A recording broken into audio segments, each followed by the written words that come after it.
नमः श्री परमहंसास्वादित चरण कमल चिन्मकरन्दाय भक्तजनमानस निवासाय श्रीरामचन्द्राय वागीशाय शिवदने लक्ष्मीर्यस्य च लक्षसि यस्यास्ते हृदये संवित्तं नृसिंहमहं भजे।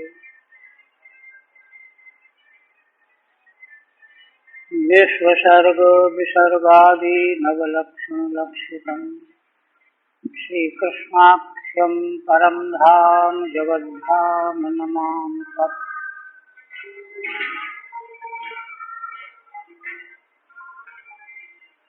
परम आदरणीय यति वृंद,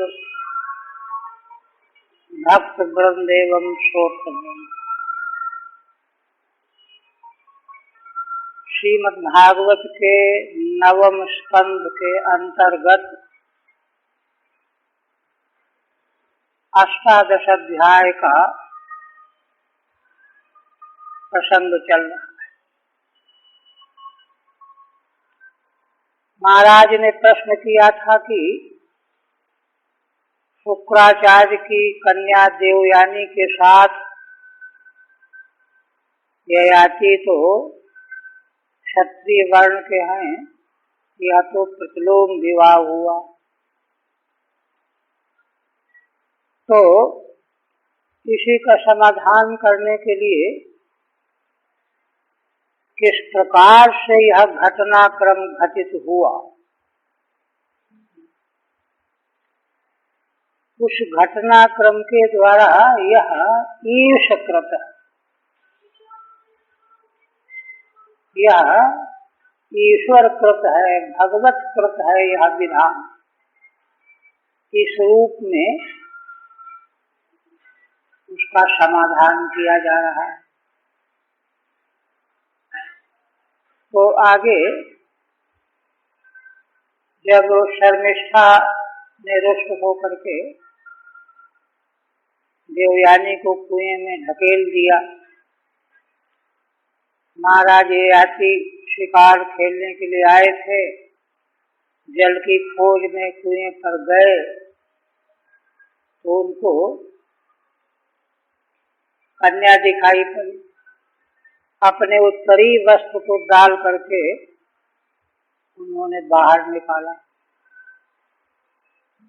ये सब प्रसंग हो और देवयानी ने स्वयं अनुरोध किया।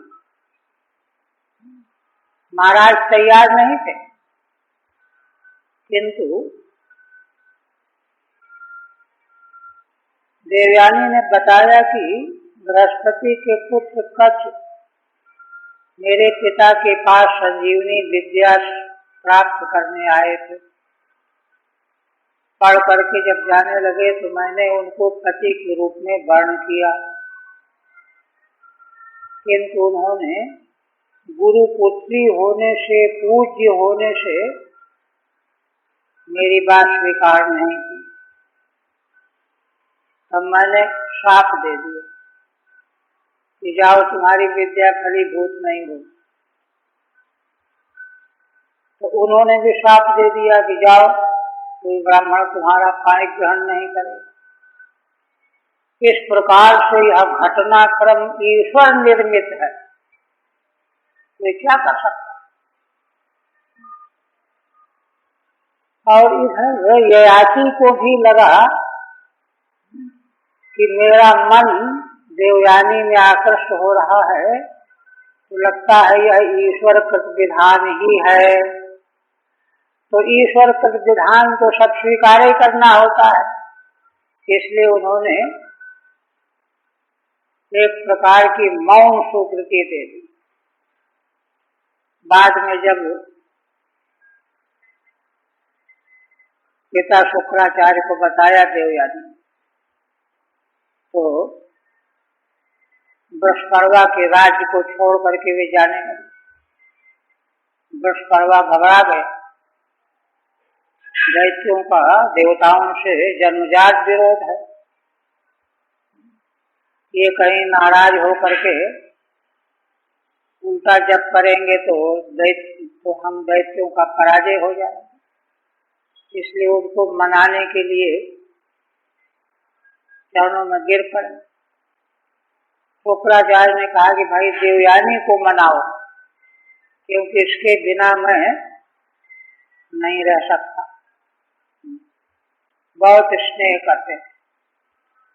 देवयानी ने शर्त रखी कि पिताजी जहाँ मुझे भेजेंगे वहाँ यह शर्मिष्ठा अपनी सखियों के साथ मेरी सेवा करने के लिए चले।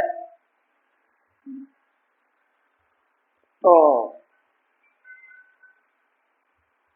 बृहस्पति ने कहा कि भाई ये तो मैं पूछूंगा, लेकिन मान लो ये हाँ स्वीकार कर लेते, वो मना कर देते।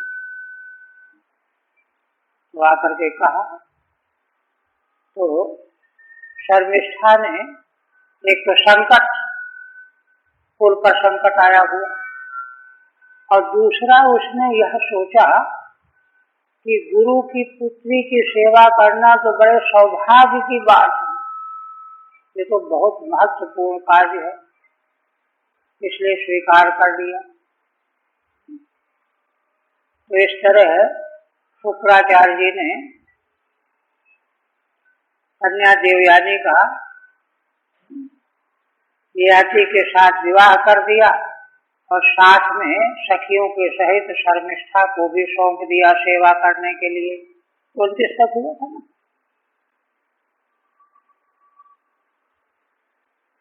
स्वानां तत्संकटं वीक्षो तदर्थस्य च गौरवम् देवयानीं परिचरत् श्रीशास्त्रेण दासवत्। अपने परिवार के लोगों का संकट देखा जब शर्मिष्ठा ने, और दूसरा मुझे गुरुपुत्री की सेवा करना में गौरव ही है, इसलिए अपनी हजारों सखियों के साथ उन्होंने सेवा स्वीकार कर लिया।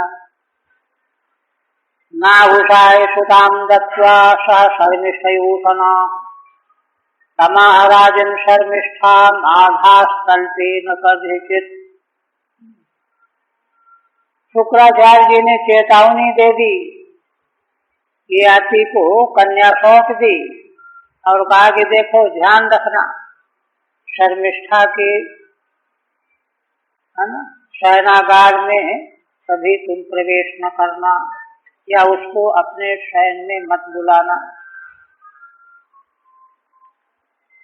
आप आगे राजपुत्र्यार्थितो पत्ते धर्मं चावेक्ष धर्मवित् नहीं विलोक्यौषनशीं राजन् शर्मिष्ठा सप्रजां क्वचित् तमेव बब्रे रहसि सख्यात्वतिमृतौषति।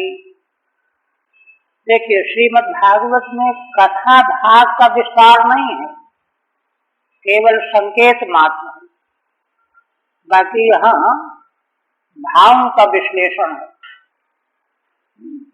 इसके बाद तुरंत एक ही वाक्य में कहने लगे देवयानी के संतानें उत्पन्न हो गई, यदुतुर्वसु। तो जब शर्मिष्ठा ने देखा कि मेरी सखी गुरुपुत्री तो संतान वाली हो गई, विलोक्यौषनशीं राजन् शर्मिष्ठा सप्रजां क्वचित्। जब ऐसा देखा तमेव बब्रे रहसि सख्यात्वतिमृतौषति। तब ऋतु काल आने पर एकांत में शर्मिष्ठा ने महाराज ययाति से प्रार्थना किया, वर्ण किया। और देखिए एक शब्द यहाँ पर है सती। शर्मिष्ठा बृहस्पति की कन्या होती हुई भी, दैत्य जाति की होती हुई भी सती थी। आज तक उसने परपुरुष की ओर देखा भी नहीं था, तो उसने एकांत में महाराज से निवेदन किया, प्रार्थना किया ऋतु काल आने पर। राजपुत्र्यार्थितो पत्ते धर्मं चावेक्ष धर्मवित्। एक राजकुमारी संतान के लिए प्रार्थना कर रही हो तो महाराज विचार करने लगे। देखो, धर्मशास्त्र जो है इसको धर्म बताता है। न कांचन परिहरे तद्व्रतम।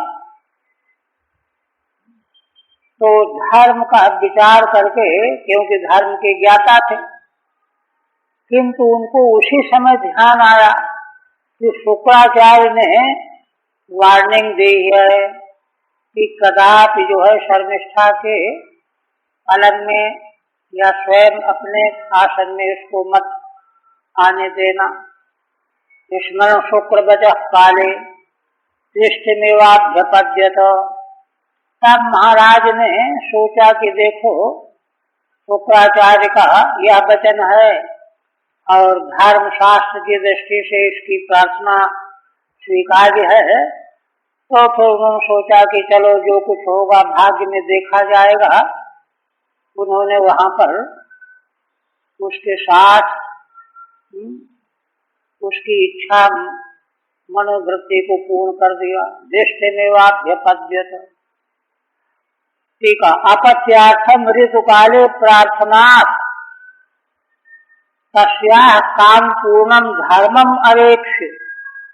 पुत्र के लिए ऋतु काल में प्रार्थना किए जाने पर महाराज ने उसकी कामना की पूर्ति को धर्म समझा। किंतु शुक्रस्य वचश्च स्मरण। शुक्राचार्य की वाणी का भी स्मरण आया उनको। दृष्टम दैव प्रापित मेव तत्संगम अभ्यपद्यत। किंतु दैव प्राप्त जो कुछ होगा देखा जाएगा, उसका संग ही उन्होंने किया। न तो कामता इत्यर्थ। किंतु देखिए श्रीधर स्वामी क्या कहते हैं, काम परवश हो करके शर्मिष्ठा से संबंध नहीं किया, केवल धर्म की रक्षा करने के लिए। श्रीधर स्वामी कहते न तो कामता।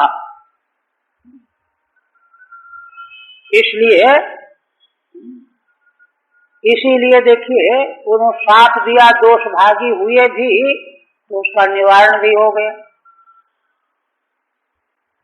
आप कहते हैं यदुम चतुर्वशुम चैव देवयानी व्यजायत। शुक्राचार्य की कन्या देवयानी को 2 पुत्र हुए, यदु और तुर्वसु। द्रुयुम चानुम च पूर्वम च शर्मिष्ठा वार्ष पर्मणि। वृषपर्वा की कन्या शर्मिष्ठा ने 3 पुत्रों को जन्म दिया, द्रुयु, अनु और पूरु। गर्भ संभव मासुरिया भरपुर विज्ञाय मानिनी। जब असुर कन्या शर्मिष्ठा को संतान उत्पन्न हुई तो देवयानी को कौतूहल हुआ, कैसे संतान उत्पन्न हुई। फिर मालूम पड़ा धीरे धीरे कि या तो मेरे पति के द्वारा ही इसको गर्भ प्राप्त हुआ है। तो देवयानी बड़ी माननी है। जब उनको यह मालूम पड़ गया तो रुष्ट हो। देवयानी पितुर्गेहम ययौ क्रोध विमूर्छिता। क्रोध से अत्यंत तिलमिला गई देवयानी और तुरंत पति का घर छोड़ करके पिता के घर चल पड़ी।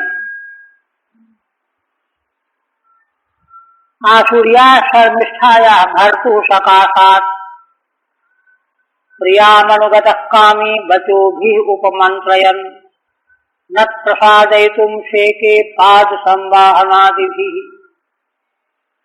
महाराज याति देवयानी को प्रसन्न करने के लिए पीछे पीछे चलने लगे। प्रियाम अनुगतः और वचोभिः उपमन्त्रयन्। सुंदर सुंदर वाणी के द्वारा, वाक्यों के द्वारा उसको संतुष्ट करने की चेष्टा करने लगे। किंतु पाद संवाहन आदि करने पर भी वे प्रसन्न नहीं कर सके। न प्रसादयितुं शेके। उपमन्त्रयन् प्रसादयन्। प्रसन्न करने की बड़ी चेष्टाएं की, किंतु सफल नहीं हुए। यहाँ देखिए, पति पत्नी के संबंध में धर्मशास्त्र की दृष्टि क्या है, सारी बात समझनी चाहिए। मनु भगवान कहते हैं, दैवदत्ताम इमाम भार्याम यो नरः अवमन्यते। एक वचन तो यह है, और दूसरा यह है कि स्त्रियां स्वभावतः ईर्ष्यालु और मान वाली स्वभाव वाली होती है। तो यह दोष, किंतु फिर भी इसको देख करके उनकी उपेक्षा नहीं करनी चाहिए, मनु भगवान कहते हैं मनुस्मृति। तो वही बात यहाँ पर है। ऐसा नहीं कि जो है महाराज ये आती जो है अगड़म बगड़म व्यक्ति है इसलिए इस प्रकार का व्यवहार कर रहे हैं। इन लोगों की दृष्टि में धर्म ही सब कुछ है, चाहे पुत्र के प्रति हो, पत्नी के प्रति हो, माता पिता के प्रति हो, इस तरह की बात है। इसलिए उन्होंने यह चेष्टा की, किंतु सफल नहीं हुए। सुखस्तमा कुपिता स्त्री कामान घृत पुरुष स्वाम जरा विषताम मंदो विरूप करणी नृणाम। देवयानी अपने पिता शुक्राचार्य के पास पहुंच गई, ये भी पहुंच गए, ये तो मनाने के लिए जा ही रहे थे। किंतु जब वहां देवयानी ने बताया तो शुक्राचार्य ने चूंकि वार्निंग भी दी थी, कुपित हो गए और कहने लगे, हे स्त्री काम, अब ये संबोधन है, हे स्त्री काम अलग है, अनृत पुरुष अलग है, दोनों संबोधन है। स्त्रियों के प्रति कामना करने वाले, हे अनृत पुरुष, झूठे व्यक्ति, झूठा व्यवहार करने वाले हो, है ना। स्वाम जरा विषताम मंदो, या वृद्धावस्था तुझमें प्रवेश कर जाएगी, हे मंद, ये भी संबोधन है। जरावस्था प्रवेश होने से क्या होगा, विरूप करणी नृणाम, जो मनुष्यों को विरूप कर देती है, बिगाड़ देती है, झुर्रियां पड़ जाती हैं, शक्ति खत्म हो जाती है। ऐसा श्राप दे दिया, विकृतम रूपम करोति तथा। किंतु ये आती कहने लगे, अतोष्म्यद्य कामानाम ब्रह्मन् दुहितरिष्मते व्यत्यस्यताम यथा कामम वैसा यो विधास्यति। ज्यादा विस्तार नहीं है बातचीत का, किंतु ये आती निश्चल भाव से कह रहे हैं कि ब्रह्मन, अभी मेरी चित्त वृत्ति भोगों से तृप्त नहीं हुई है, आपने यह क्या कर दिया, ऐसा कहा। और कहा कि इस प्रकार के श्राप से तो आपकी पुत्री को भी तकलीफ ही है, तो पतिव्रता है, उसको भी क्लेश ही है। अभी कोई बहुत बड़ी अवस्था तो है नहीं, या तो दोनों को एक समान श्राप दो। तो शुक्राचार्य ने कहा कि अच्छा देखो, ठीक है, तुम्हारी निर्मल माने हृदय की शुद्धता को समझ करके मैं तुमको सुविधा प्रदान करता हूँ। तुम जिस किसी से भी अपनी वृद्धावस्था बदल सकते हो, युवावस्था लेकर के वृद्धावस्था बदल लो। व्यत्यस्यताम यथा कामम वैसा यो विधास्यति। जो कोई भी तुम्हारी वृद्धावस्था लेकर के अपनी युवावस्था देना चाहे, उसे बदल। देखो, संकल्प से ही अवस्था का परिवर्तन हो जाएगा। ऐसे ऋषि महर्षि तपस्वी लोगों की बात है ये। ते दुहितरि कामैः अद्याप्य तृप्तोऽस्मि। श्रीधर स्वामी कहते हैं कि आपकी पुत्री के प्रति अभी कामनाएं मेरी तृप्त नहीं हुई हैं।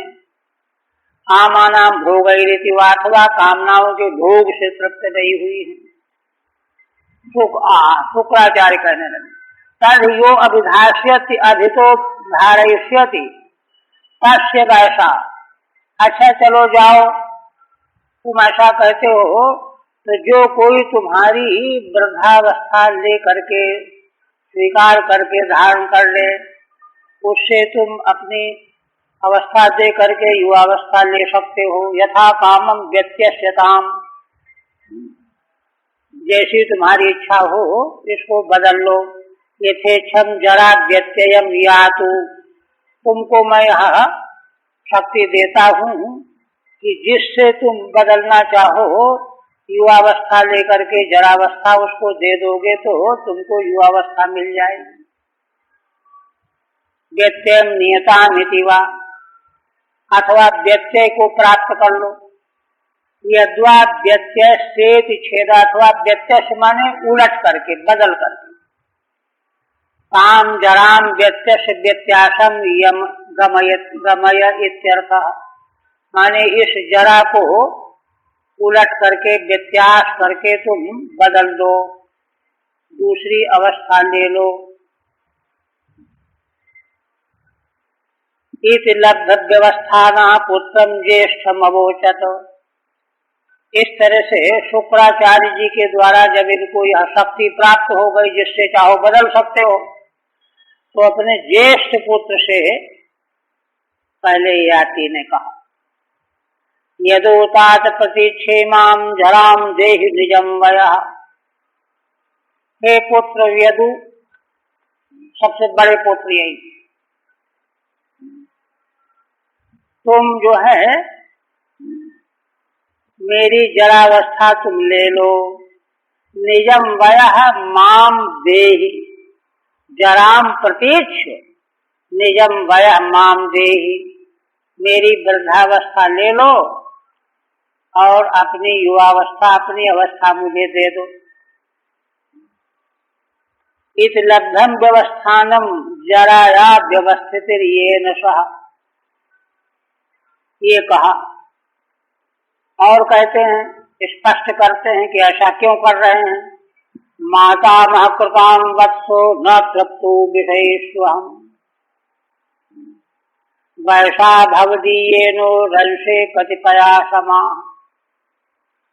तुम्हारे माता माने नाना, नाना के द्वारा यह वृद्धावस्था मुझे प्राप्त हुई है, जरावस्था प्राप्त हुई है, इसको तुम ले लो, अपनी अवस्था दे दो।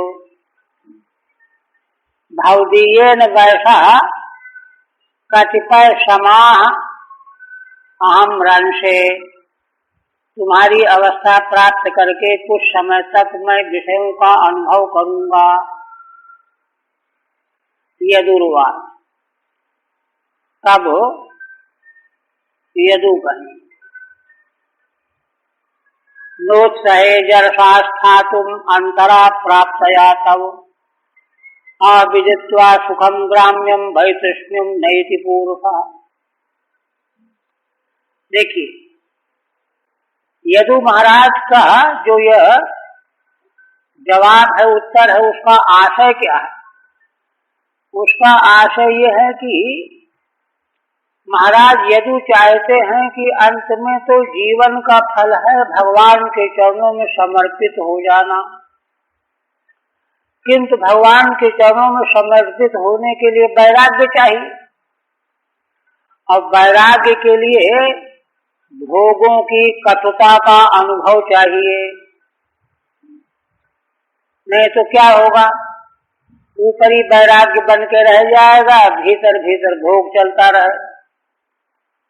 तो यदि अभी मैं आपसे वृद्धावस्था लेकर के युवावस्था दे देता हूँ, तो उस अवस्था के द्वारा मैं विषयों की कटुता का अनुभव तो कर नहीं पाऊंगा, तो वैराग्य नहीं होगा। वैराग्य नहीं होगा तो भगवान के चरणों में मन नहीं लगेगा। इसलिए मैं अभी संसार के भोगों का अनुभव करके उनकी तीक्ष्णता की पहचान में स्वयं करूं, ये केवल बता देने से नहीं होगा।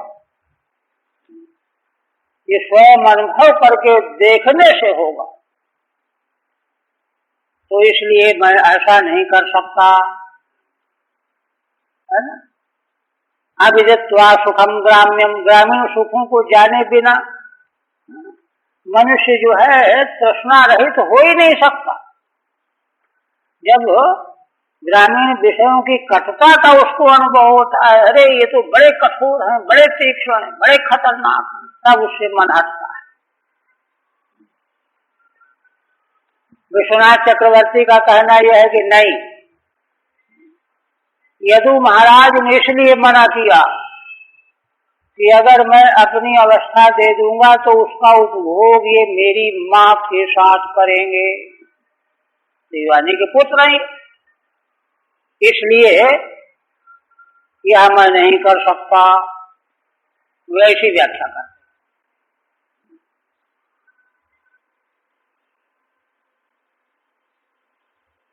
ठीक है, तो है पूर्वशोदित पिता जुहुश्चानुष्य भारत। अब यदु से तो जवाब मिल गया।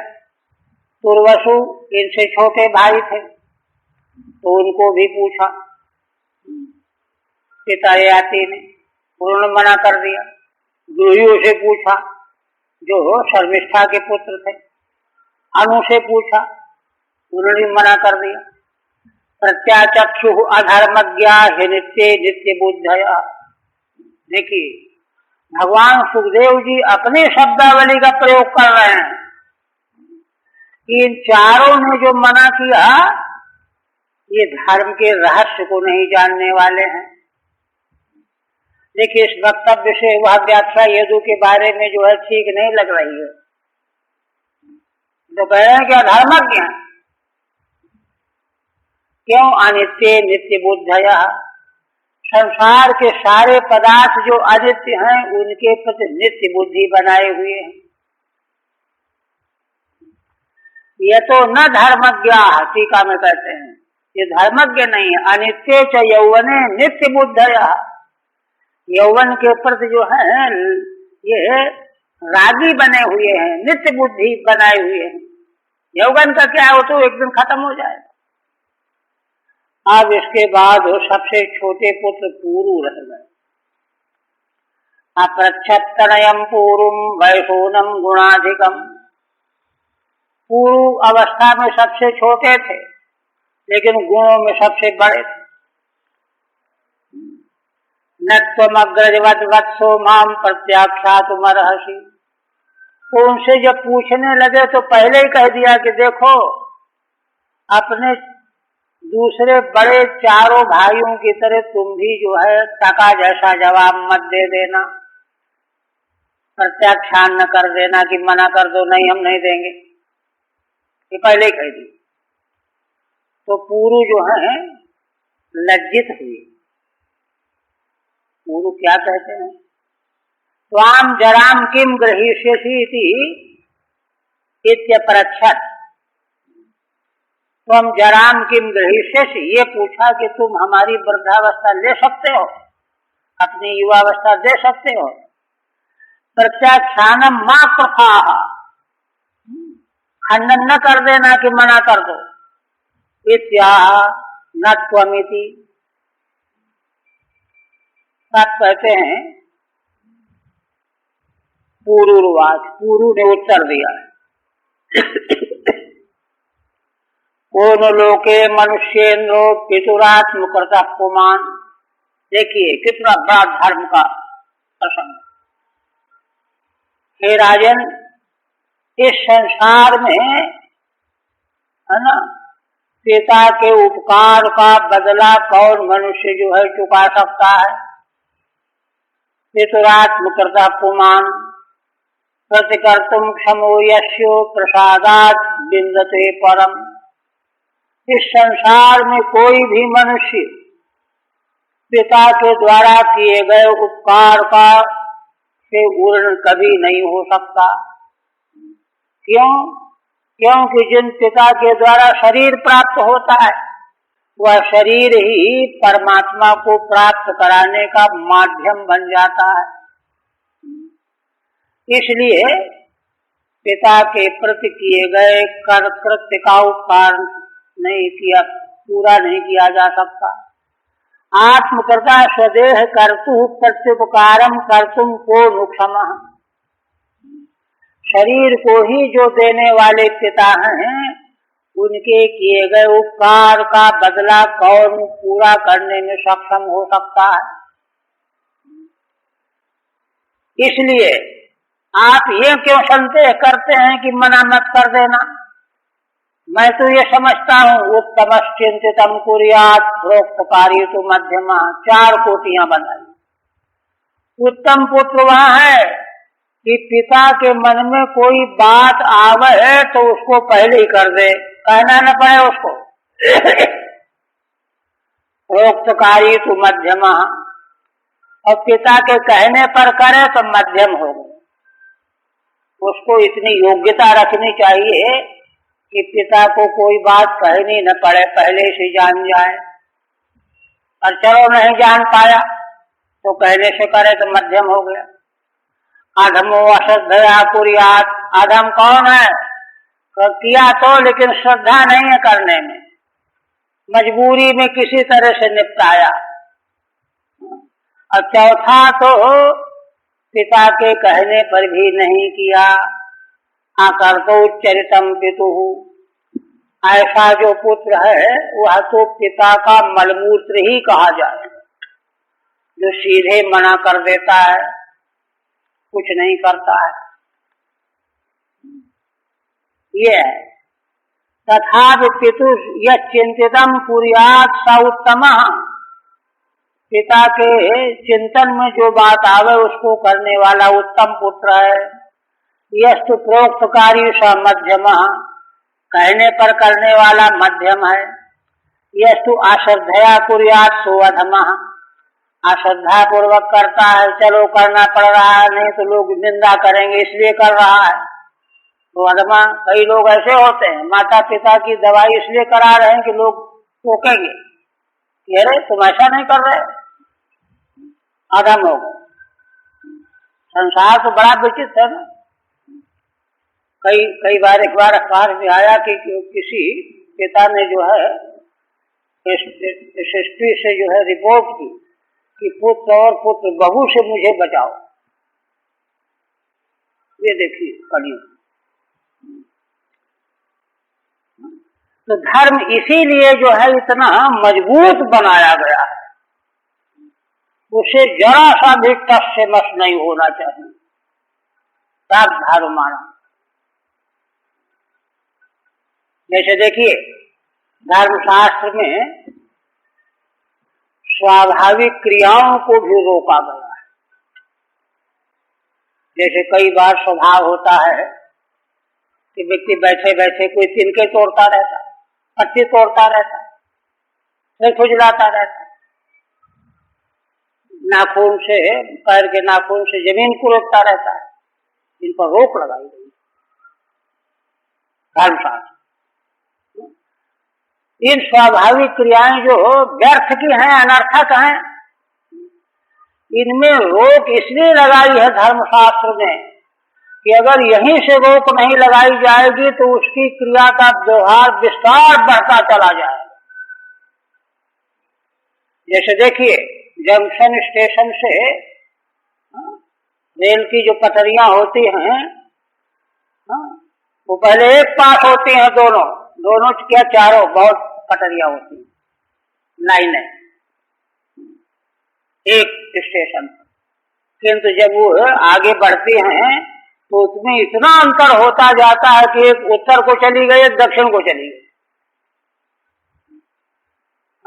किंतु जब इस तरह से जो वहां स्टेशन में तो एक पास में है, किंतु थोड़ा थोड़ा अंतर आगे से शुरू होता है, 1 इंच, फिर 1.5 इंच, फिर 2 इंच, और अंतर होते होते दिशा बदल गई, एक उधर चली गई, एक उधर चली गई। इसी तरह से हमारे ऋषि यह जानते थे कि संसारी जीव का स्वभाव है बेमतलब के काम करता रहता है।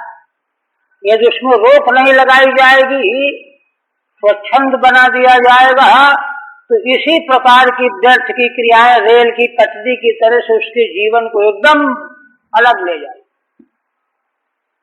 ये है। तभी तो देखिए सदाचार की शिक्षा में यज्ञोपवीत जिन बालकों का होता है उनको शिक्षा दी जाती, कैसे हाथ धो, बाएं हाथ में इतनी बार मिट्टी, दाहिने में इतनी बार मिट्टी, दोनों में इतनी बार मिट्टी, ऐसे कुल्ला करो, ऐसे बैठो, ऐसे आचमन करो। इनको आज का आदमी जो नवशिक्षित है बेकार समझता है, लेकिन ये कुछ भी बेकार नहीं है। इसको मजबूती से जीवन में धारण किया जाएगा तब हमारी जीवन धारा वहां पहुंचेगी जहां वेद ले जाना चाहता है। आचार प्रभवो धर्म वाक्य है। तो देखिए इस तरह से कौन सा हुआ, मैंने ये 44 हो गया। अगर हाँ ठीक है। इति प्रसादिता पूर्व प्रत्यक ग्रहणात् जराम पितुः। इस तरह से पूर्व प्रसन्न हो गए, गदगद हो गए कि पिता के किसी काम में तो मैं आ रहा हूँ। उन्होंने प्रसन्नता पूर्वक पिता की जरावस्था ले ली और युवावस्था दे दी। सोपितत् वैसा कामान यथावत जुजुषे नृपो। और पिता याति ने भी है ना पूर्व की नई अवस्था के द्वारा है ना इच्छा के अनुसार भोगों का भोग सेवन करने लगे। जुजुषे माने सेवितवान। सात्तद्वीपपति सम्यक पितृवत् पालयन् प्रजा यथोपदेशं विषयान् जुजुषे अव्याहृतेन्द्रियः। 7 द्वीपों के स्वामी थे महाराज याति और पिता के समान अपनी प्रजा का पालन करने में लगे रहते और यथोपदेशं विषयान् जुषे अव्याहृतेन्द्रियः। उनकी इंद्रियां अव्याहत शक्ति से परिपूर्ण थी, है ना। जहाँ जिस समय माने यथाकाल विषयों का अनुभव करते थे। काल का अतिक्रमण नहीं, शास्त्र का अतिक्रमण नहीं। यथोपदेशम माने यथा प्रीति जुजुषे। देवयान्यत्यनुदिनम मनोवाग देह वस्तुभिः प्रेषः परमां प्रीतिम उवा प्रेषी रहा। और देवी देवयानी नित्य प्रति अनुदिनम मन रोज रोज उनके मन, अपने मन, वाणी और देह, ये तो तीनों उनके अपने वस्तु, भोजन, जलपान, कलेवा, इन सब के द्वारा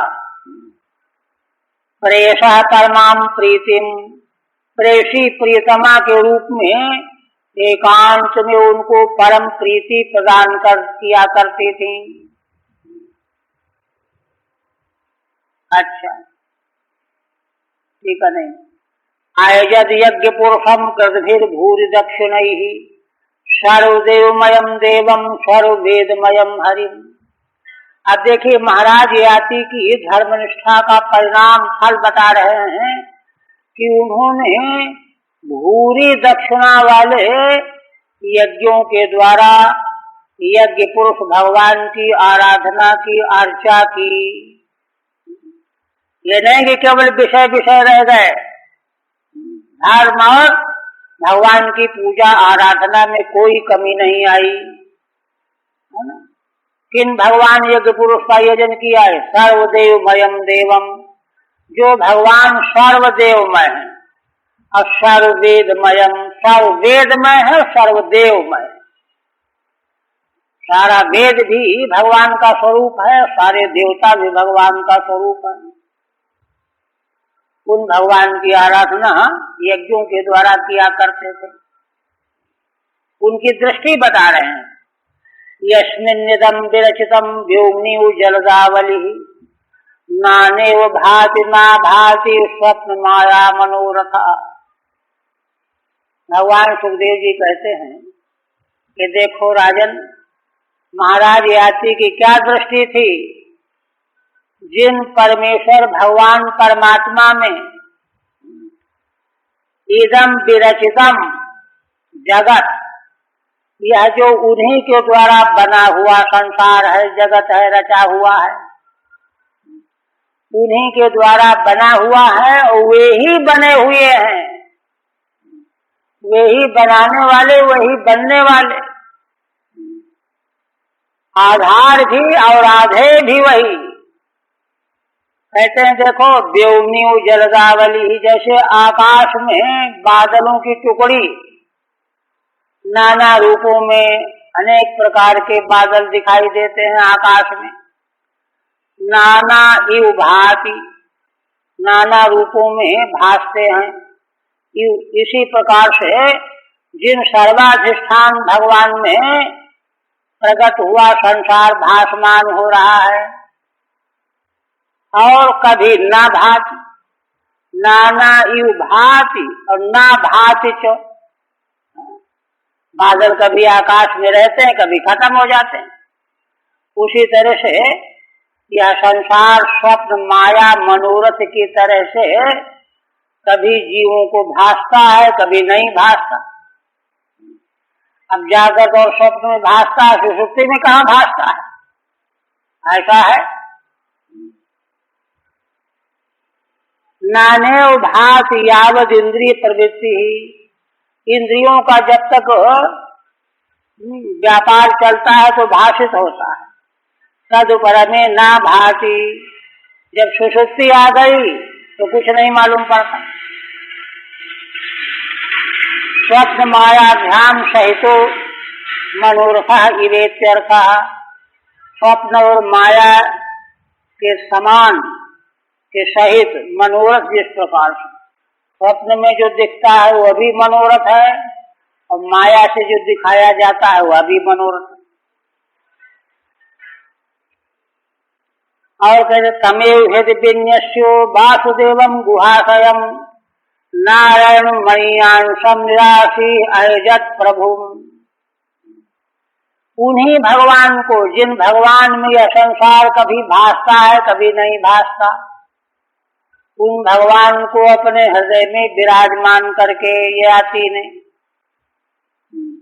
जो भगवान वासुदेव नाम से कहे जाते हैं, गुहाशयम, जो सभी की बुद्धि रूपी गुहा में निवास करने वाले हैं, नारायणम अणियांशम, जो नारायण के नाम से कहे जाते हैं, अत्यंत सूक्ष्मतम स्वरूप है जिनका, निराशी अयजत प्रभु, उन प्रभु भगवान को याति महाराज ने उनका यजन जारी रखा, और निराशी माने कोई आकांक्षा किए बिना,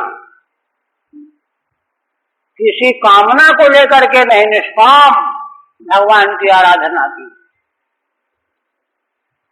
एवं वर्ष शास्त्राणि मनः षष्ठैर्मनः सुखम विदधानोपि नात्रत्यत् सार्वभौमः कदिन्द्रियैः। देखिए अब परिणाम बता रहे हैं। भगवान सुखदेव जी कहते हैं कि राजन देखो, समझो बात को। इस प्रकार से महाराज याति 1000 वर्षों तक वर्षसहस्राणि मनः षष्ठैर्मनः सुखम, 5 इंद्रियां, ज्ञान इंद्रिया और 5 छठवां मन, इन सब छठों 6 के द्वारा मन को सुख पहुंचाने के लिए विषयों का उपभोग करते रहे।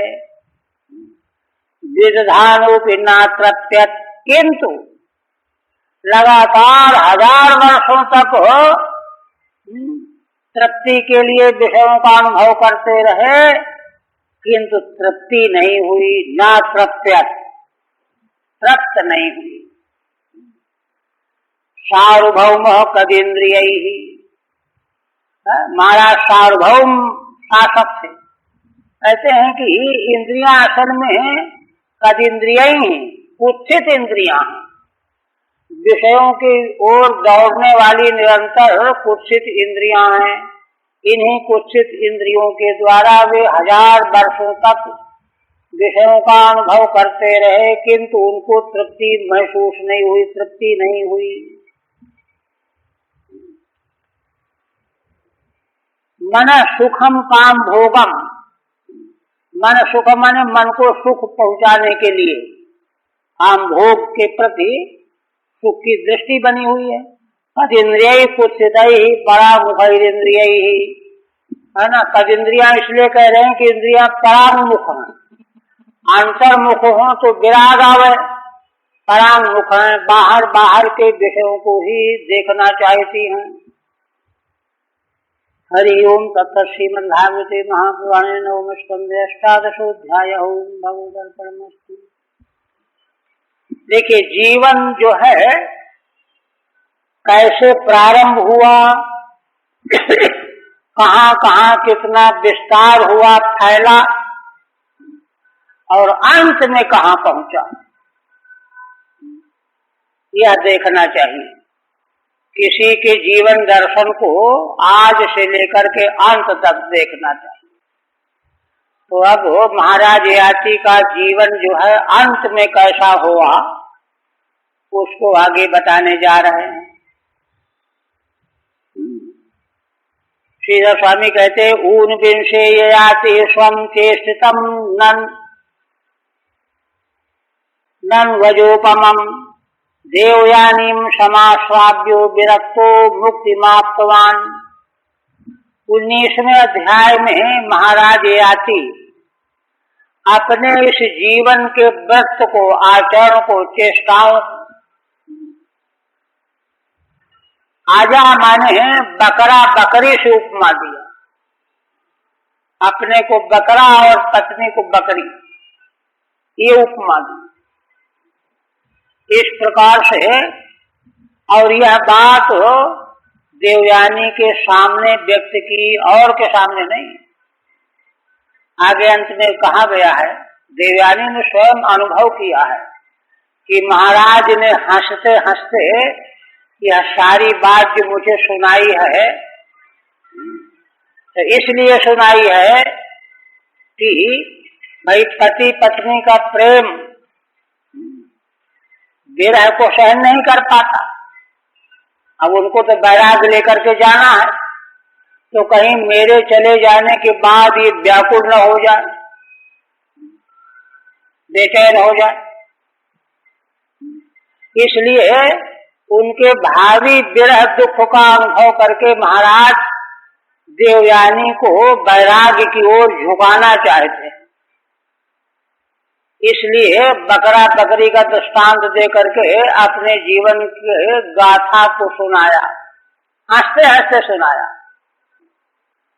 तो देवयानी ने कहा कि देखो, महाराज ने मुस्कुराते हुए यह बात इसलिए सुनाई तो वे तो विरक्त होकर के जाने वाले हैं, मैं कहीं बेचैन न हो जाऊं, इसलिए मेरे मन को भी विरक्त बनाने के लिए यह बात सुनाई।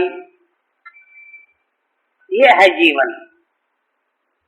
देवयानी समाश्राव्यो, किसको सुनाया? देवयानी को। मंच पर भाषणबाजी में नहीं।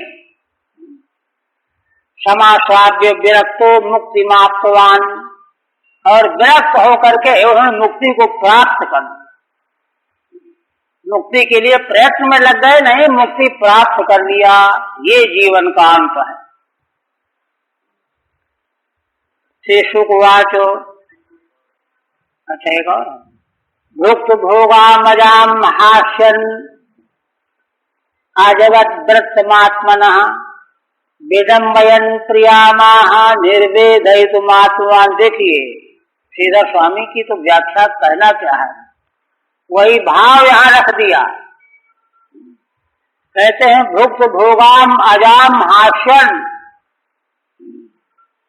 जिस आजा माने माया भी होता है, माइक पदार्थ माइक ही होते हैं, और आजा माने बकरी भी होता है। तो जिस माया का भोग भोग चुके हैं, उस माया को छोड़ना है, त्यागना है, भोगों को छोड़ना है, त्यागना है। तो उनका त्याग करते हुए आज व्रत समात्मना, है ना, हास्यन आज अजगत व्रतमात्मनः, त्याग करते हुए अपना बकरे के समान व्रत सुनाया कथा में। ये क्यों सुनाया? तो कहते हैं विडम्बयन प्रियामा, मैंने उसका एक रूपक बना करके प्रियतमा देवयानी को कहा, सुनाया। क्यों सुनाया भाई? लक्ष्य क्या था? निर्वेदयितुमात्मान, कि जिससे देवयानी को भी निर्वेद हो जाए, वैराग्य हो जाए। क्योंकि अगर उसको वैराग्य नहीं होगा तो मेरे चले जाने के बाद यह दुखी हो जाएगी, विरहाकुल हो जाएगी। ऐसे महाराज आत्मज्ञानी अमूल में आएंगे। से सुखवाचो शैथम आचरण कामाश्चैनोपन्नवमात्मनः बुद्ध्वा प्रियायै निर्विण्णो गाथा वेतामगायत।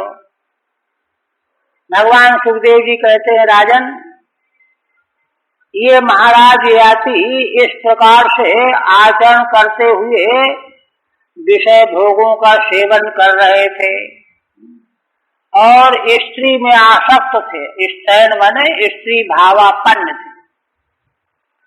तो ऐसा होने से उनको क्या लगा? आत्मनः अपन्नवम, कि अरे ये तो गलत दिशा में हम चले आए, हम तो बहक गए, भटक गए, रास्ता छूट गया, भटक गया। आत्मना अभान्नव अपन्नवम मूढ़वा, मनुष्य जीवन इसलिए थोड़ा ही है,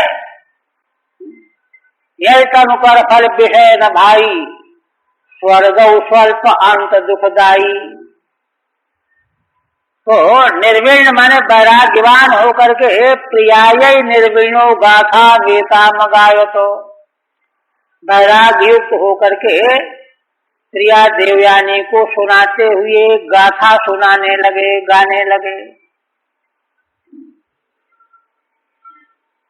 कामान आचरण उपभुंजान, भोगों का भोग करते हुए देखा कि अरे हम तो गलत रास्ते पर पहुंच गए। गाथाम इतिहासम, इतिहास रूपी गाथा। शृणु भार्गव्यमुम गाथाम मद विधाचरिताम भुवि। क्या कहते हैं? हे भार्गवी, भृगु गोत्र की है ना, शुक्राचार्य की कन्या है ना। देखो ये कहानी सुनो, देखो ये कहानी जो मैं सुनाने जा रहा हूँ, यह मेरे जैसे व्यक्ति के द्वारा जैसा आचरण होता है वैसी कहानी है। मद विधेन आचरिताम गाथाम, मेरे जैसा व्यक्ति जिस प्रकार का आचरण करता है वह गाथा मैं सुनाने जा रहा हूँ। भूलोक में धीरा यस्यानुशोचन्ति बने ग्राम निवासिनः। देखिए, कहते हैं कि इसको क्यों सुना रहे हो? कहते हैं भाई इसलिए सुना रहे हैं कि इस प्रकार की गाथा के विषय वाले संसार में जीव बहुत हैं। उनको उनकी रहनी सहनी को देख करके जो धीर पुरुष हैं, धीर पुरुष कौन है? वानप्रस्थी, सन्यासी, यति, साधु पुरुष, जो संसार के भोगों को ठुकरा करके बाहर हो गए हैं, वे धीर पुरुष। यस्यानुशोचन्ति, धीर पुरुष जो अलग हो गए हैं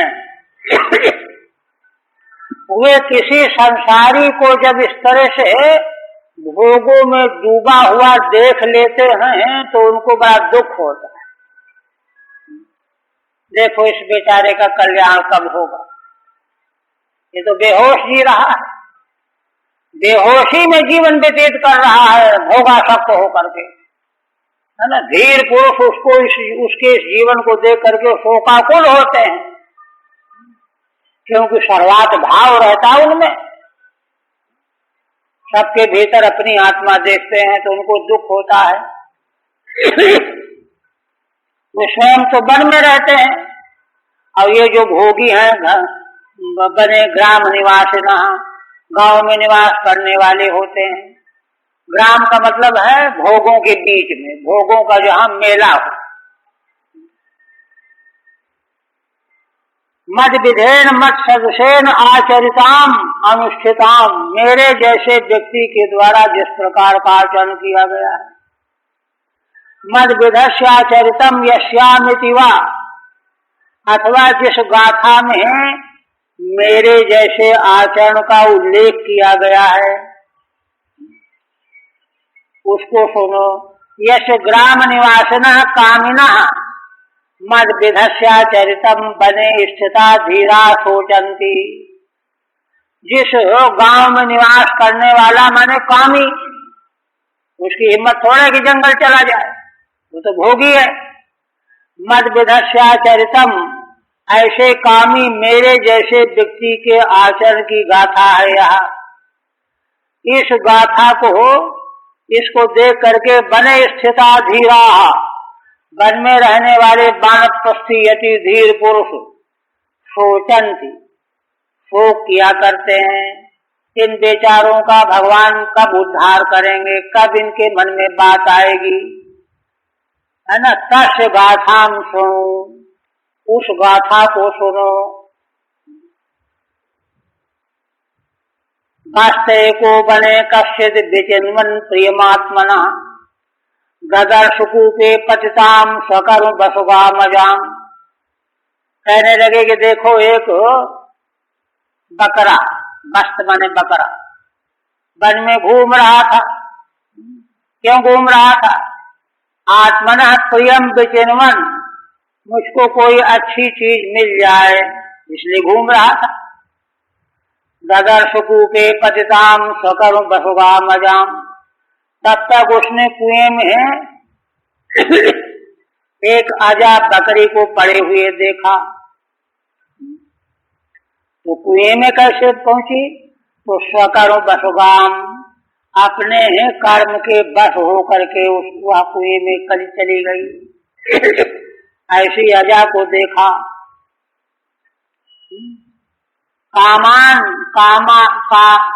कामान आचरण रूप भुंजाना, है ना, कामनाओं का भोग करते हुए।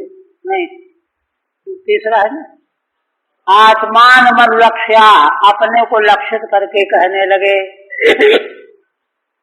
बस्ता माने छागा, बकरा। प्रियाम अनुलक्ष्या, और फिर देवयानी प्रीतमा को लक्षित करके कहते हैं। एक वो बकरा घूम रहा था जंगल में कोई वस्तु प्राप्त करने के लिए, तब तक कुएं में एक बकरी गिरी हुई मिली। वन क्या है? संसार ही वन है। कहीं भी घूमो तो संसार में घूम रहे हो। प्रियम विषयम, तो कहते हैं कि बसुगामजाम, वो प्रिय माने विषय ढूंढ रहा था बकरा। तस्या उद्धरणोपायम बस्तः कामी विचिन्तयत्, व्यधत्स तीर्थमुद्धत्यो विषाणाभ्येन रोदसी। अब उस बकरे ने जब कुएं में पड़ी हुई बकरी को देखा तो उसको बाहर निकालने का उपाय सोचने लगा, क्योंकि वहां कामनाओं का चाहने वाला था। तो इसलिए विचार करने लगा कि इसको बाहर कैसे निकालना चाहिए। व्यधत्त तीर्थमुद्धत्यो विषाणाभ्यनुरोधसी, उसने अपने सींग के अग्रभाग से मिट्टी खोदी और खोद करके रास्ता बनाया और तीर्थम व्यधत्त उद्धृत्य, तीर्थ माने पार करने का, बाहर आने का मार्ग बना लिया। पृथ्वी को खोद करके, मिट्टी को खोद करके। टीका में कहते रोधसी माने तटे, कूप के तट में गड्ढा कर दिया, खोद दिया। विषाणाग्नि मृगादिकम उद्धृत्य, अपने सींग के अग्रभाग से मिट्टी कुरेदा, उद्धृत्य। तीर्थम निर्गमाय मार्गम, तीर्थ माने निर्गम, निकलने के लिए मार्ग बना दिया। व्यधत फिर क्या हुआ? सुथिरकूपात सुश्रोणी तमेव चकमे किल। वह बकरी कुएं से निकल करके बाहर आई और उसी बकरे को चाहने लग गई। दयाव्रतम समुद्वीक्षो भगु अजा शांत कामिनी। और जब उस कुएं से निकली हुई बकरी को इस बकरे के साथ देखा तो दूसरी और जो बकरियां थी वो भी पति की कामना से इधर उधर घूम रही थी। उन्होंने देखा तो देख करके उन्होंने क्या किया? बाहुवे आई थी शर्मिष्ठा प्रमुखा कामयामासु। शर्मिष्ठा आदि बहुत सी दूसरी अजाओं ने कामना किया। कांतम प्रति कामिनी कामवत्या, क्योंकि वे सभी अपने लिए कांत माने पति की खोज कर रही थी। देखा पीवानम स्मशूलम प्रेष्ठम विध्वांसम याभकोविदम शैको अजबशस्तासाम बहुवीनाम रतिवर्धन रेमे कामग्रहग्रस्तो आत्मानम नावबुध्यत। उन्होंने देखा कि भाई यह बकरा तो बड़ा मोटा ताजा है, स्मशूल भी है और देखने में बड़ा सुंदर लगता है, मजबूत है, विध्वांस है, रतिप्रद है, याभकोविदम तृप्त करने वाला है ना। तो उसकी कामना वो भी करने लगी। अब करने लगी तो ठीक है। शैको अजबशस्तासाम, वह है ना अजबश जो एक था वह सभी बकरियों का जो है उनको संतुष्ट करने लगा। भवीनाम रतिवर्धन रेमे काम ग्रहग्रस्त आत्मनम नावबुध्यत। अब तो वह काम रूपी ग्रह से अधीन हो गया था। काम ग्रहग्रस्त होकर के सबके साथ रमण करने लगा। आत्मानम नावबुध्यत, और अपने को जान ही नहीं पाया, भूल गया। ठीक है। पीवानम पुष्पम स्मशूलम स्मशु बहुलम, जिसके बाल बहुत हैं। रति समर्थम इत्यर्थः, रति में समर्थ। विध्वांसम रेत शेक्तारम, जो गर्भाधान कर सकता। याधे कोविदम अभिज्ञम, रति क्रीड़ा का जानकार है। अतएव प्रेष्ठम, इसलिए बड़ा प्रिय है। नावबुध्यत नान्वबुध्यत, इस प्रकार से वह कामग्रस्त होकर के अपने को भूल गया। तमेव प्रेष्ठतमया रममाणम अजान्यया विलोके कूप संविघ्ना नामर्ष्यत वस्त कर्म तत्। आप देखिए वह जो कुएं से निकली हुई अजा थी वो सबसे ज्यादा प्रिय थी उसको, है ना। रममाणम अजान्यया, उसने जब देखा कि अरे ये तो दूसरी बकरियों से रमण कर रहा है, तो विलोके कूप संविघ्ना नामर्ष्यत वस्त कर्म तत्, तो वह चिढ़ गई और उस बकरे के उस कर्म को उसने अच्छा नहीं माना, नाराज हो गई, है ना। वह सोचने लगी अरे ये तो बड़ा दुष्ट है। तम दुर्हृदम सुहृद्रूपम कामिनम संसौहृदम इंद्रियाराम उत्सृज्यो स्वामिनम दुखिता ययौ। देखिए ये मनोविज्ञान भी है यहाँ पर। माने देवयानी को क्या महसूस हुआ था? शर्मिष्ठा को पुत्र उत्पन्न होने के बाद देवयानी ने यही सोचा था ये तो बड़ा दुष्ट हृदय वाला है ना। सहज रूप में दिखाई केवल देता है लेकिन हृदय का दुष्ट है, बड़ा कामी है। सौहृदम, इसका प्रेम एक क्षण का है। इंद्रियारामम, इंद्रियों का गुलाम है यह, इसलिए इसके साथ नहीं रहना चाहिए, छोड़ दिया। स्वामिनम दुखिता ययौ, और अत्यंत दुखी होकर के अपने स्वामी के पास चली गई, शुक्राचार्य के पास चली गई थी। स्वामिनम इति शुक्राभिप्रायणा,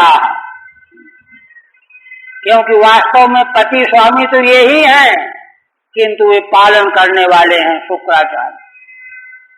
सोपिचानुगतः त्रयणः कृपणस्तां प्रसादितुम्, गाथा वही तो बता रहे हैं जो घटना घट चुकी है। कह रहे हैं कि वह बकरा भी क्योंकि आसक्त था, पीछे पीछे लग गया, बड़ा दीन हो रहा था, उस बकरी को प्रसन्न कर लेना चाहता था। कुर्वन्निर्विडाकारम न शक्नोत पथि संधितुम, है ना, बा कर रहा था। इर्विडाकार होता, बोली होती है बकरे की, बेबे की, किंतु उसको मना नहीं सका, अनुकूल नहीं बना पाया। इर्विडाकारम बस जात शब्दम, है ना, बकरे की जाति का शब्द है। संधितुम प्रसादयितुम, प्रसन्न नहीं कर पाया। तस्यास्तत्तया कश्चित् अजा स्वाम्यच्छिन्न द्रुहा लंबनतम वसनम भूयः संदधेर्था योगवित्।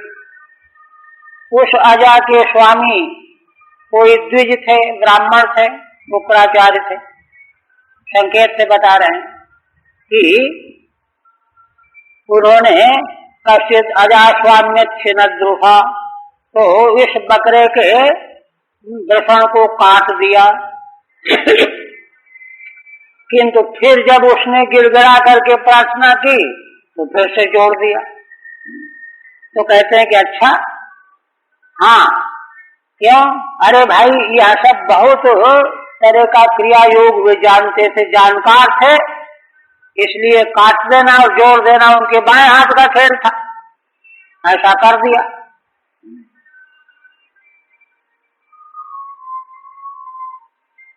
दशम अनिच्छन जरया संभोगा समर्थम करोत, है ना, तब जो है संभोग के असमर्थ बना दिया। अर्थाय स्वपुत्र्या कामोपभोगाय, किंतु अपनी पुत्री के कामोपभोग के प्रयोजन को देख करके पुनः जोड़ दिया।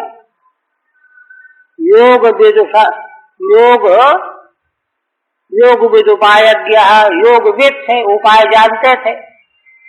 जरा व्यत्ययन रच शक्तिम ददावित्यर्थः, तात्पर्य क्या हुआ? वही जरावस्था को बदल करके युवावस्था के माध्यम से रति की शक्ति प्रदान कर दी। संबद्ध वृषण सोपी हजया पूपलब्धया कालम बहुतिथम भद्रे कामय नाद्यापि तुष्यति। अब संहार कर रहे हैं, कहते हैं कि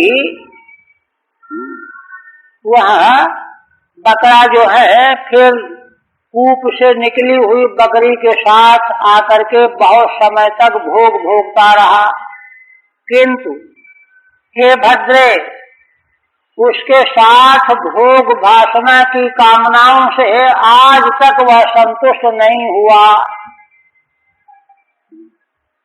उपलब्धया सह कामई सेव्यमान न तुष्यति, कुएं से निकली हुई बकरी के साथ वह भोग भोगता रहा, किंतु आज तक तृप्त नहीं हुआ। 1000 वर्ष बीत गए, देवयानी तो जानती हैं। तथा हम कृपण शुभ्रू भगत्या प्रेम यंत्रता, अब प्रकट में आ गए। हे सुंदर भ्रकुटी वाली, इसी प्रकार का मैं हूँ। कृपण माने दीन हो गया, क्यों? भगत्या प्रेम यंत्रता, आपके प्रेम के अधीन हो गया, दीन हो गया, कृपण हो गया, और अब इस अवस्था को प्राप्त हो गया। आत्मनम नाभिजानामि मोहितस्तव माया, मैं अपने को ही भूल गया, आत्मा को भूल गया, है ना। तव माया मोहिता, तुम्हारे मोह जाल से मोहित हो गया।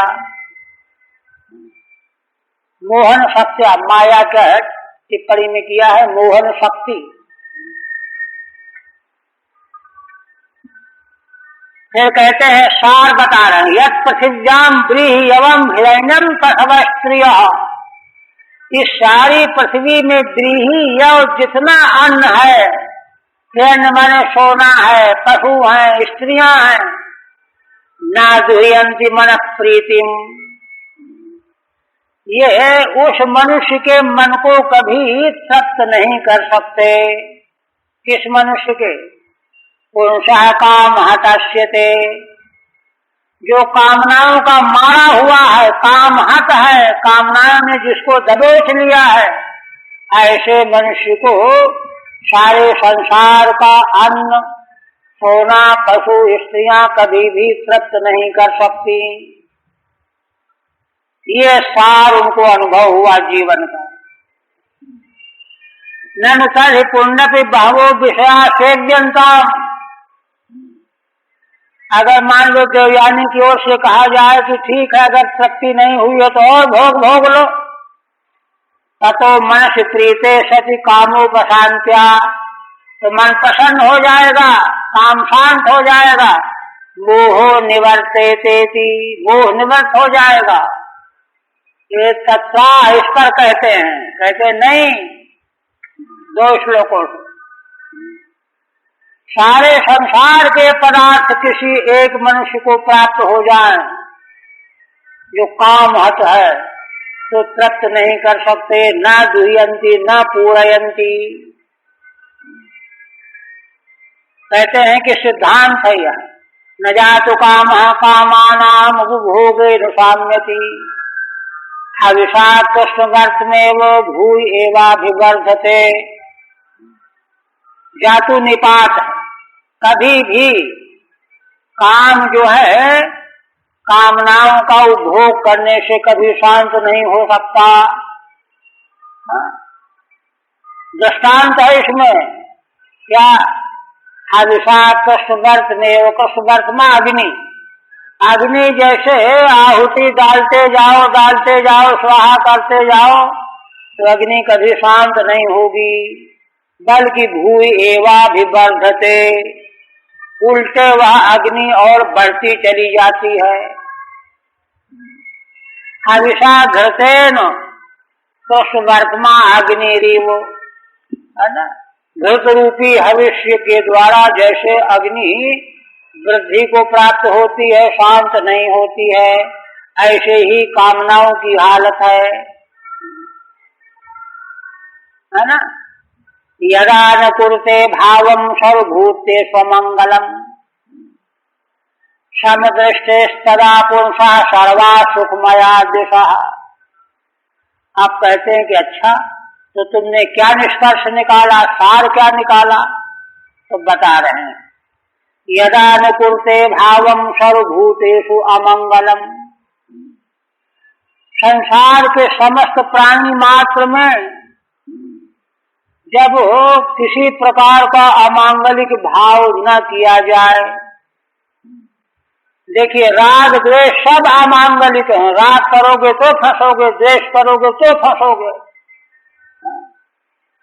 ये सब अमांगलिक भाव हैं। इनको किसी भी प्राण के प्रति, किसी पदार्थ के प्रति जब कोई नहीं करता है, समान दृष्टि बनी रहती है, भूख ले भोजन कर लिया, हो गया, है ना।